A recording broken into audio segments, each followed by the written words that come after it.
7th social. I am going to explain you history part of your book. Remaining part Royal Autobiographies. Firoz Shah Tughlaq wrote his autobiography called Futuhat-e-Firoz Shahi. Babur wrote his memories called Tuzuk-e-Babri. Babar जिस right करा था जो autobiographies को उनका नाम था तुजुक-ई-बाबरी, सम्राट बाबर ने, इन तुर्की भाषा में. It is an authentic source of information for this period. इस पीरियड के लिए बहुत ही ऑथेंटिक था, बहुत ही मूल्यवान स्रोत था. Chronicles. Ziauddin Barauni was a 14th century chronicler. He wrote a chronicle which begins with the ascension of Balban. Balban की मृत्यु के बाद जो उन्होंने लिखना स्टार्ट किया था, उन्होंने लिखा था.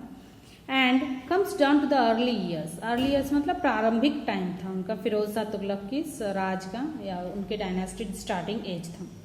अब्दुल फैजी रोट आईनी Akbari which gives a detailed account of administrative system. Administrative system के बारे में जानकारी देते हैं अब्दुल फैजी ने, जो लिखा था आईनी अकबरी, अकबर के सम्राट अकबर के राज में उस टाइम डायनेस्टीज में एडमिनिस्ट्रेटिव सिस्टम कैसा था उसकी जानकारी हमें देते हैं. Literary works like Rajatarangini by Kalhana and the epic Prithviraj Raso by Chand Bardai are work of great historical importance. These works throw light on early medieval India. Early medieval India में administration systems कैसे था, literary works कैसे था, ये सारे जानकारी हमें कहाँ से मिलता है. आईनी अकबरी, अकबर की एडमिनिस्ट्रेटिव सिस्टम, कल्हन की, राज तरंगिनी से हमें लिटरेरी वर्क के बारे में जानकारी मिलती है.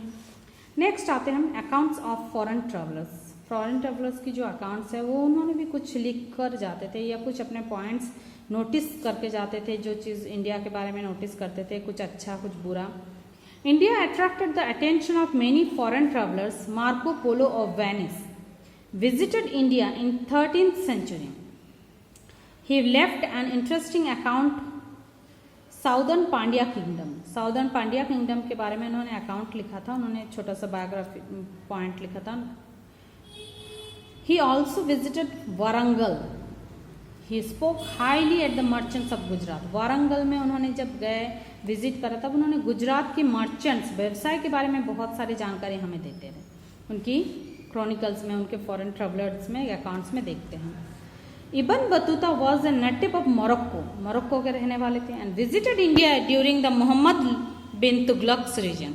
जब मोहम्मद बिन तुगलक की राज था, सम्राट मोहम्मद बिन तुगलक यहाँ पे सम्राट की राज चल रहे थे या उनका डायनेस्टीज बिलोंगिंग कर रहे थे. Niccolo Conti, an Italian traveller who visited India in 1420, speaks highly of the Hindu kingdom of Vijayanagar. Vijayanagar के यहाँ हिंदू किंगडम के बारे में जानकारी देते थे. Archives are places. आर्चीव्स ऐसी प्लेसेस है जहाँ पे where old manuscripts, documents and records are stored. Records को स्टोर किया जाता है आर्चीव्स में. Music. The study of music provides ample scope of determining the life and culture of a particular age.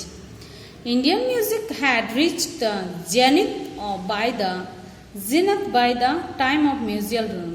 Muslim rulers के establishment के बाद India में music बहुत ऊपर ऊंचाई तक पहुंच गया था, kingdom in north India specially during the medieval time period. During this period, musical grammar was already in the existence and at the rather evolved stage. बहुत ज़्यादा फैलने वाला था. The medieval period saw the development of two schools of music, Hindustan and Carnatic. दो स्कूलों का बहुत ज़्यादा डेवलप हुआ, हिंदुस्तान म्यूजिक का और Carnatic. Famous Indian musicians such Swami Haridas, Tansen, Baiju Bawra have left their imprint in the history of North Indian music. ये तीन जो म्यूजिशियन का नाम बताया गया, ये नॉर्थ इंडियन म्यूजिक को बिलोंग करते थे. And south Indian music of Carnatic music was influenced by Sanskrit musical theories.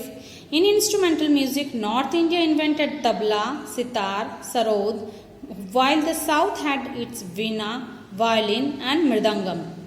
इनको आविष्कार नॉर्थ इंडिया में तबला, सितार और सरोद का हुआ और नॉर्थ इंडिया में वीणा, वायलिन एंड मृदंगम का हुआ. Next part I will explain you next day. Thank you.